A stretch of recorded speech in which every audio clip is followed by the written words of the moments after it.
వెంటనే పెంచిన diesel petrol ధరలను వెంటనే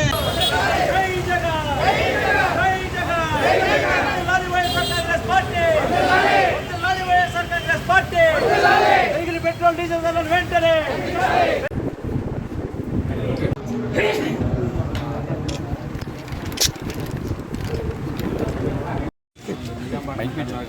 ఈరోజు కూటమి ప్రభుత్వం పెట్రోల్ డీజిల్ ధరని భారీగా పెంచి సామాన్యుల మీద ఎంత భారం మోపుతూ వాళ్ళు పెట్టిన మేనిఫెస్టోనే తూట్లు పొడుస్తూ ఈ రోజున పెట్రోల్ డీజిల్ ధరలు పెంచి మధ్యతరగతి పేద వర్గాల మీద ఎంత భారాన్ని మోస్తూ నిత్యావసర వస్తువుల మీద కూడా భారం పడే విధంగా ఈ రోజున తయారు చేశారంటే పెట్రోల్ని ఈరోజు కూటమి ప్రభుత్వం అర్థం చేసుకోవాలి.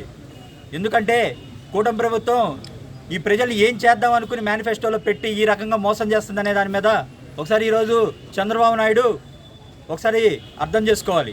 ఈ రాష్ట్ర ముఖ్యమంత్రిగా ఉంటూ ఏ రాష్ట్రంలో లేని విధంగా వ్యాట్ పెంచుతూ ఈ రాష్ట్రంలోనే ఎందుకంత వ్యాట్ పెరిగింది తగ్గిస్తామని భరోసా ఇచ్చి అధికారంలోకి వచ్చిన మీరు ఈ రోజున ఏ విధంగా ప్రజలను మోసం చేస్తూ ప్రజల్ని ఏ విధంగా మీరు పెట్టిన మేనిఫెస్టోని తూట్లు పొడుస్తూ ఈ రకంగా ఇంకెన్నాళ్ళు ప్రజలకి మీరు మాయ చేయాలనుకుంటున్నారని నాకు తెలియట్లా. ప్రజలందరూ అర్థం చేసుకుంటున్నారు.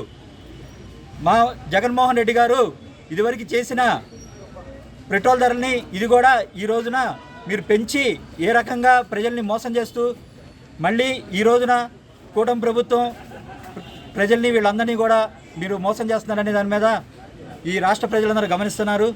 వెంటనే పెట్రోల్ డీజిల్ ధరను తగ్గించి ఈ రాష్ట్ర ప్రజలందరికీ కూడా మీరు మంచి చేయాలని కోరుకుంటూ అలాగే ఈ రోజున రాష్ట్ర వ్యాప్తంగా అదే రేపల్ల నియోజకవర్గంలో ఆర్డీఓ గారికి మేము పెట్రోల్ డీజిల్ ధరలు తగ్గించాలని వినతిపత్రం ఇవ్వడం జరిగింది. దీన్ని ప్రభుత్వం ఎమ్మటే చర్య తీసుకోవాలని కోరుకుంటూ సెలవు తీసుకుంటున్నాం.